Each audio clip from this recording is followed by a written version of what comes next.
Halo semuanya, Assalamualaikum warahmatullahi wabarakatuh. Perkenalkan, nama aku Febriana Milkis, aku dari Prodi Pendidikan Geografi Fakultas Keguruan dan Ilmu Pendidikan di Universitas Siliwangi. Di sini, aku bakal ajak kalian semua lewat video ini untuk mengelilingi Gorontalo tanpa harus beranjak dari posisi kalian saat ini. Entah itu kalian lagi duduk atau lagi rebahan, bahkan lagi makan. Pokoknya tenang aja, kalian semua gak harus beranjak dari posisi saat ini. Akan aku ajak menelusuri untuk keliling Gorontalo menggunakan lensa geografi dengan 10 konsep geografi dan objek material geografi. Let's go!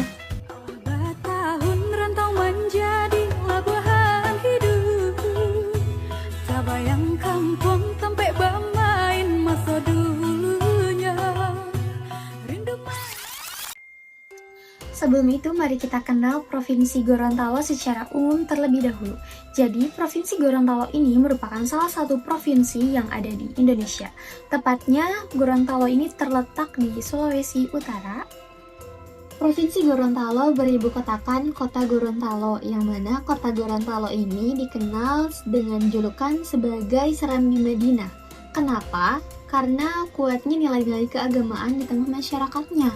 Nah, selain itu, Gorontalo juga dikenal dengan berbagai sebutan menarik lainnya, seperti The Hidden Paradise karena keindahan alamnya yang tersembunyi, terus Bumi Para Sastrawan yang mana mencerminkan kekayaan budaya dan bahasa. Terus ada juga sebagai Bumi Maleo, yaitu habitat burung langka Maleo. Menarik banget ya berarti.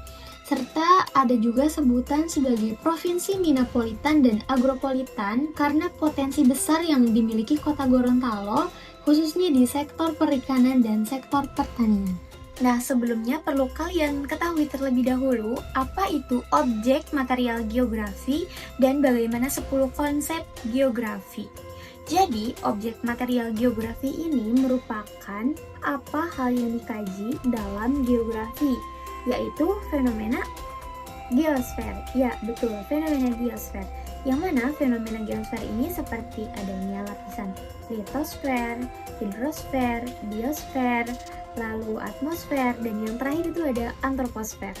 Nah, adapun 10 konsep geografi itu yang pertama ada lokasi, yang kedua jarak, yang ketiga keterjangkauan, yang keempat aglomerasi, yang kelima morfologi, dan yang keenam itu ada nilai kegunaan, ketujuh ada diferensiasi area, kedelapan itu ada interaksi dan interdependensi, yang kesembilan ada keterkaitan ruang, dan yang terakhir itu skala.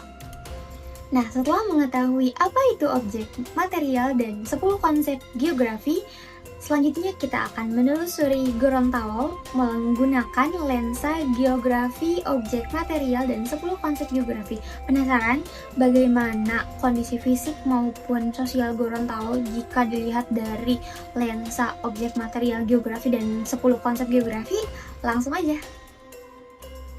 Jadi, jika kita lihat kondisi Gorontalo menggunakan jendela objek material geografi, yaitu geosfer. Jadi, kondisi Gorontalo tadi itu, jika kita lihat dalam jendela objek material geografi, yaitu salah satu bagian dari geosfer, yaitu litosfer atau bentuk permukaan dan jenis tanahnya.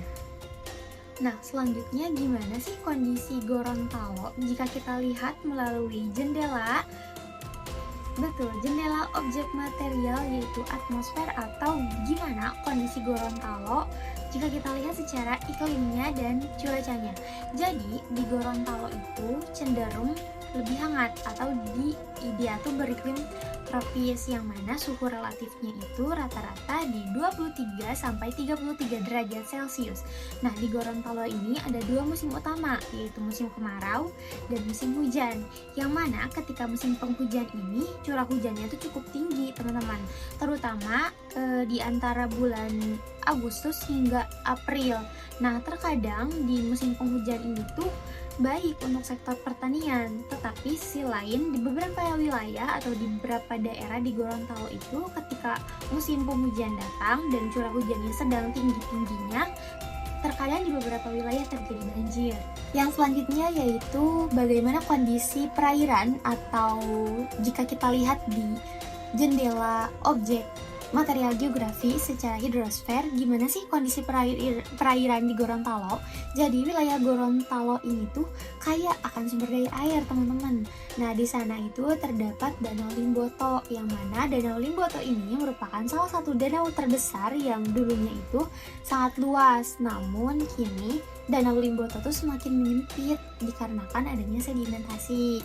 Nah, selain itu ada banyak sungai di Gorontalo, seperti adanya Sungai Bone, Sungai Bolango, yang mana sungai-sungai itu menjadi sumber air irigasi bagi para petani di sana.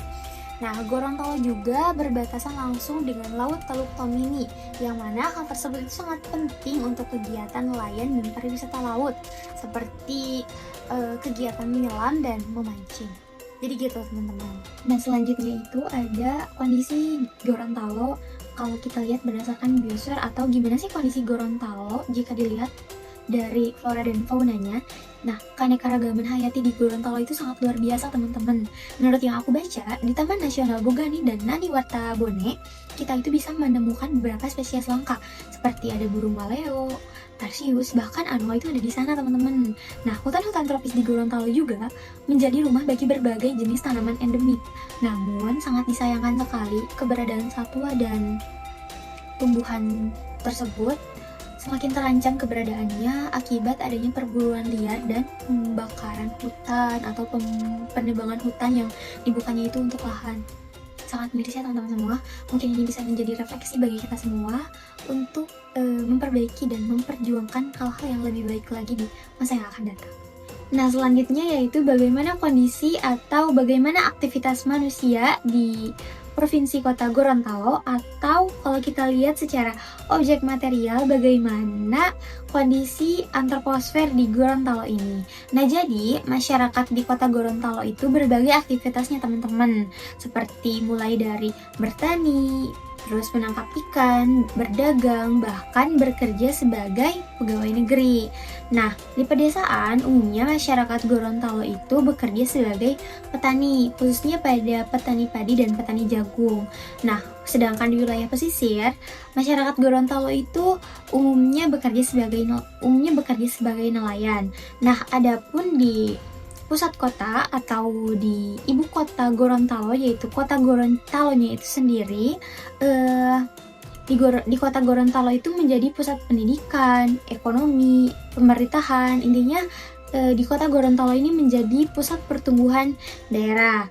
Nah, hal yang menarik lainnya dari bagaimana kondisi manusia di Gorontalo ini, teman-teman, jadi budaya lokal di Gorontalo itu ternyata masih sangat erat. Nah, hal tersebut itu dapat dilihat dari, kalau saya baca di sini, dari tradisi adat, terus bahasa daerah, hingga nilai-nilai keagamaannya itu yang masih dijaga erat dan dijunjung oleh masyarakat setempat.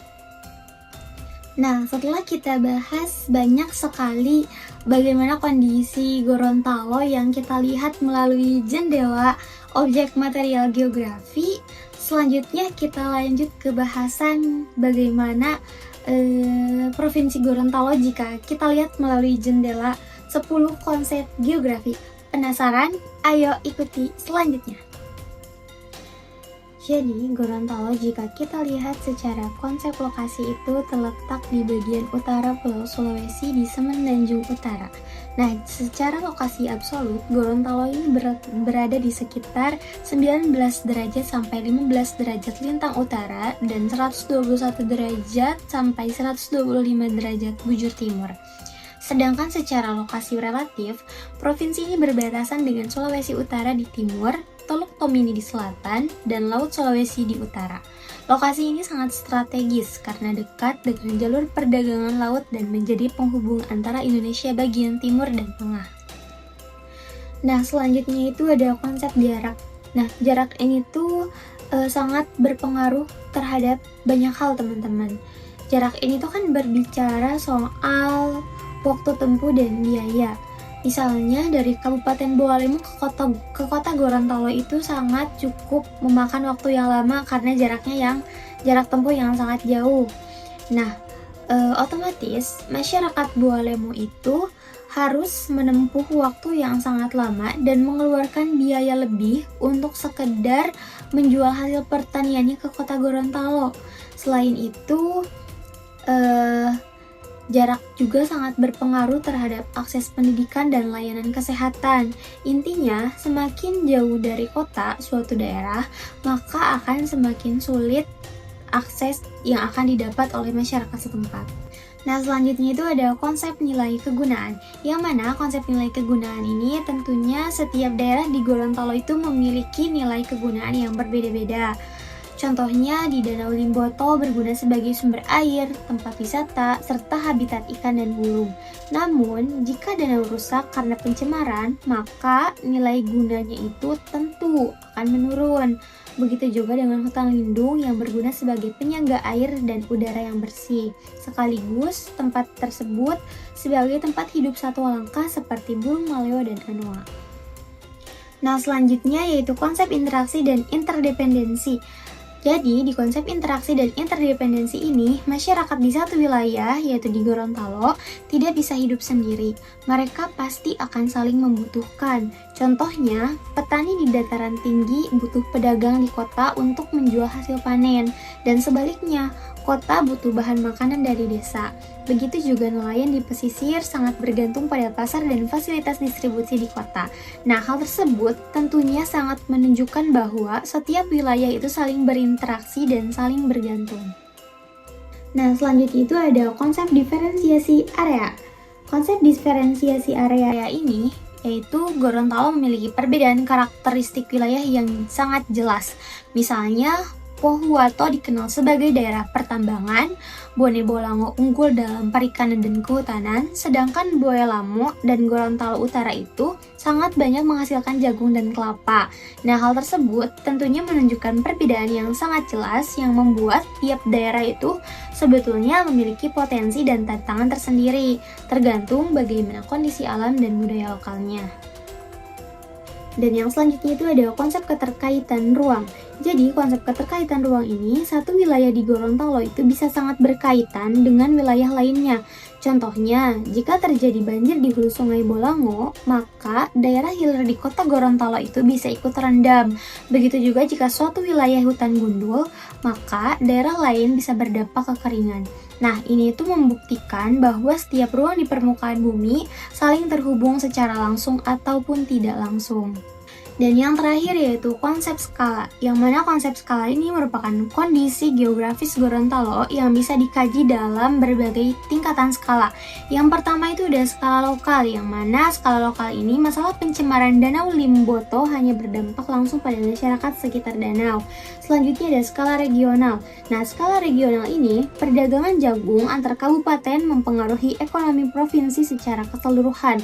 Dan yang terakhir yaitu skala global, yang mana di skala global ini, kerusakan hutan di Gorontalo akan ikut berdampak pada isu perubahan iklim dunia. Jadi, kesimpulannya dengan menggunakan 10 konsep geografi dan objek material geografi, kita dapat memahami bagaimana kondisi di Provinsi Gorontalo. Baik itu secara letak, lalu bagaimana wilayahnya, bagaimana topografinya, bagaimana iklimnya, lalu bagaimana antar hubungan masyarakat di masing-masing daerahnya, serta bagaimana masyarakat Gorontalo itu menjaga dan memanfaatkan lingkungannya. Jadi, geografi itu bukan hanya belajar tentang peta, tetapi belajar tentang keterhubungan antar daerah. Terima kasih atas perhatiannya. Wabillahi taufiq wal hidayah. Wassalamualaikum warahmatullahi wabarakatuh. Terima kasih.